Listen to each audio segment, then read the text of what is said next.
Hey everyone! Welcome back to my channel. For today's video guys, nandito tayo sa Barangay Pangil Amadeo East West Road. And we have here a property guys. Ito po ating yung project na along East West Road lang po siya. Ayan o. So accessible siya by trucks, motorcycles, may mga big cars, SUV. Ayan, pag nirecho nyo dito, going to Calax to SLEX is very accessible. Going to Tagaytay is around 15 minutes. Pag diniretso nyo to, merong SM13. Pag diniretso nyo doon, Save More Amadeo and Bayan ng Amadeo.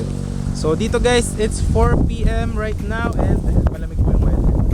Ayan. So meron tayong mga available dito guys na 200 square meter, merong mga 400, 700 and 1,000. And meron po tayong 3 properties dito. Meron tayong mga commercial lot which is yung around here. Yung dito, pakita natin yung main entrance natin.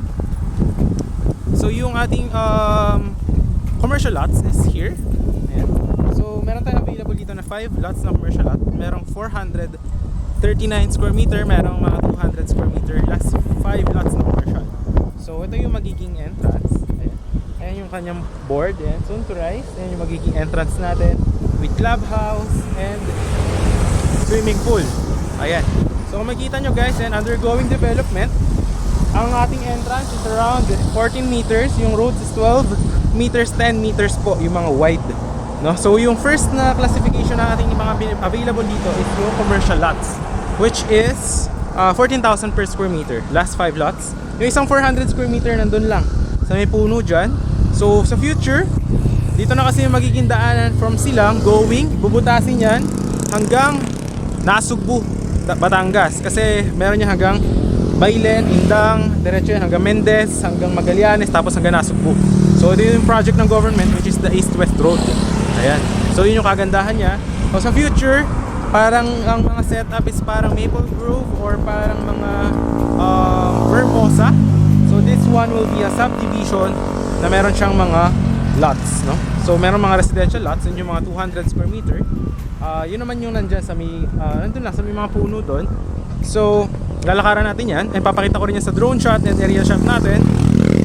And yung mga residential lots naman natin, so meron tayong available din, no? Meron mga 7,700 square meter which is yung inner lot, and meron din 8,400 which is yung corner lot. So ito po guys is all free transfer of title. Kasama na po sa price yung pag-transfer title. And yung development, ayan guys. Alright, any house design upon full development po siya. So makikita nyo, dito magkakaroon ng entrance natin sa circle. Kasi this one is meron siyang yung yan, dito clubhouse and may mga guardhouse din. So doon naman sa may pangatlo na available natin dito is yung mga farm lots. Yung mga 1,000 square meter, 700. So pwede nyo siya sa future gawin na parang campsite or parang farm residential getaway, no? Ayan. So dito maganda lang if your target is business for the future, mga commercial lots which is here. Pwede nyo lagyan ng cafe, restaurant, or anong plano nyo. Pag mga residential naman is any house design for your what do you call that? Parang relaxation away from the city. Yeah. Yung farm lots naman, yun, syempre from the term itself, no, malalaki yung cuts. So parang pwede ka magtanim, yan. Pwede ka maglagay ng iyong dream house, yan, ganyan. Alright, so dito guys magkakaroon din ng water and electricity. Ayan. So ito guys, undergoing development. Nakita nyo naman, ayan guys. Alright. So yung isang 400 guys nandun banda. Ayan. Tapos yung ating available ng mga 200 nandun banda, kuta natin. So makikita nyo, lalaki ng mga drainage, di ba? Ayan guys. Ayan, nagdadaanan dito mga truck, ayan mga cars. Ayan, dahil ito na yung shortcut. Ayan, laki ng mga concrete roads guys, oh. Ayan. May mga available din tayo dito guys, 200. No? Tuturo ko yung mga available natin na 200, no? Ayan yung isa, yung 439 na sinasabi ko, nandun. Ayan, oh, dyan siya. May stick na actually yan na gagawin na concrete road. Ayan. Ayan, kita nyo. Ayan. Tapos ito pala guys is upon full down payment, yung remaining balance is 3 years to 5 years po siya to pay. Ayan guys, oh. Ito, dito gagawing concrete road. Tignan nyo naman yung laki ng concrete road from there to there. Talagang commercial lot. Tapos ayan na mismo yung highway, di ba? East West Road. So lakaran natin yung mga available na residential lots doon. Tapos at the end of the video, ipapakita ko yung sample na finish natin ng mga project para ma-visualize nyo kung ano yung magiging itsura niya after the pre-siding, no? Alright. So yan, lakaran natin siya.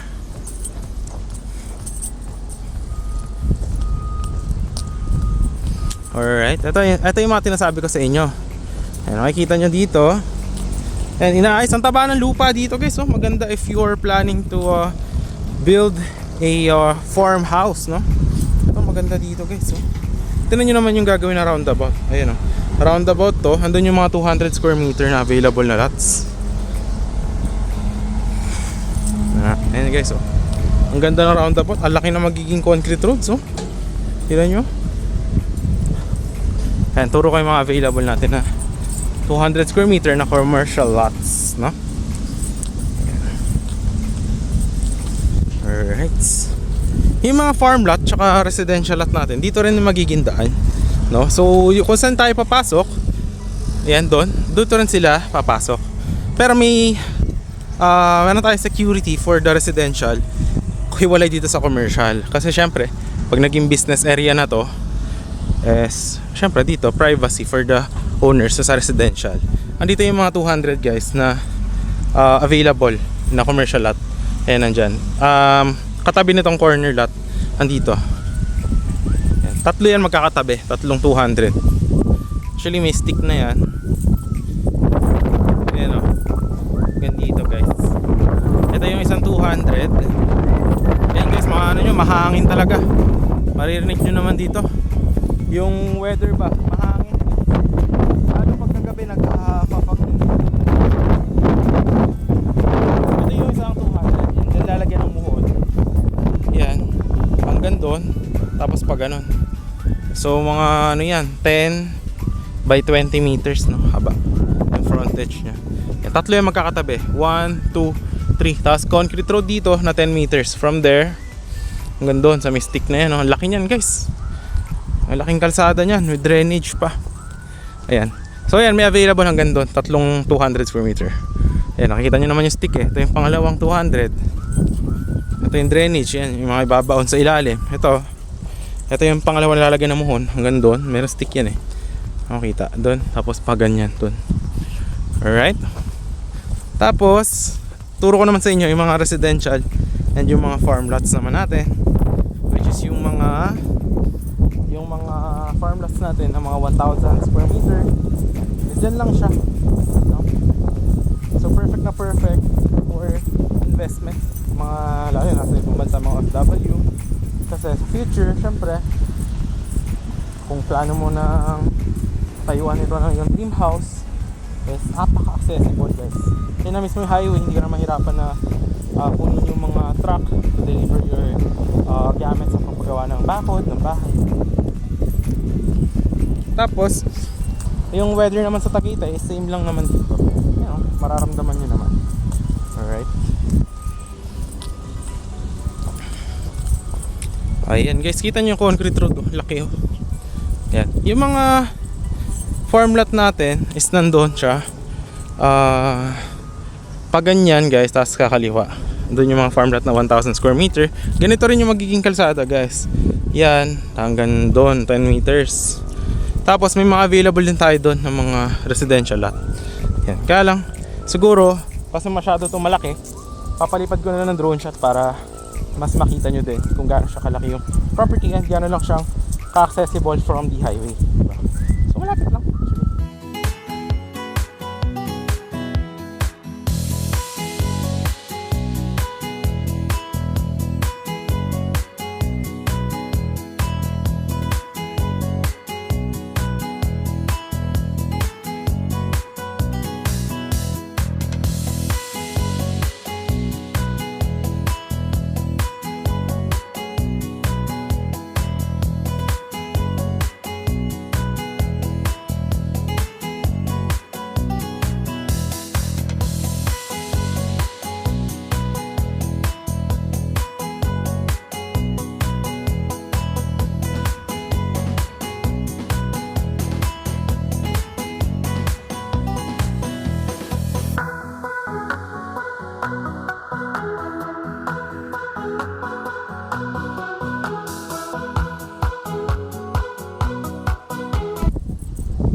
So hanggang doon guys, doon yung mga farm lot banda. As yung mga ibang residentialist nandyan. Alright. So, yun lang naman yung ating property tour for today, no? And actually this is one of the most advisable property na offer ko kasi ayun na mismo yung kalsada and yung price niya is actually affordable dahil pre-selling pa lang siya and free transfer of title na din siya. And guys, yung roads yung pinaka magugustuhan ko dito dahil 10 meters po yung roads, which is actually malaki po yun, no? Kahit actually 3 sasakyan kasya po yun sa kalsada, diba? Kahit SUV pa yun. And imagine mo ang lalaki ng cuts dito, 200 po yung minimum cut, no? So you are living the, you know, the form or the leisure na malamig yung weather, pero at the same time you are away from the city, away from the crowd, but malapit ka rin sa mga necessity needs like water, electricity, mall, hospital, schools, tapos sa Tagaytay, sa expressway, so very accessible siya. So yun lang naman guys, maraming salamat sa nanonood and I hope na kung nandito ka sa dulo guys na gusto mo, message mo lang ako sa Viber or WhatsApp, no? May available tayo na farm lot, residential and commercial lots. Yun lang guys, maraming salamat sa panonood and I hope to see you and assist you on your dream property. Dito po yan sa Barangay Pangil Amadeo. Once again, this is John Critch and I hope to see you on the next videos. Bye bye, have a nice day.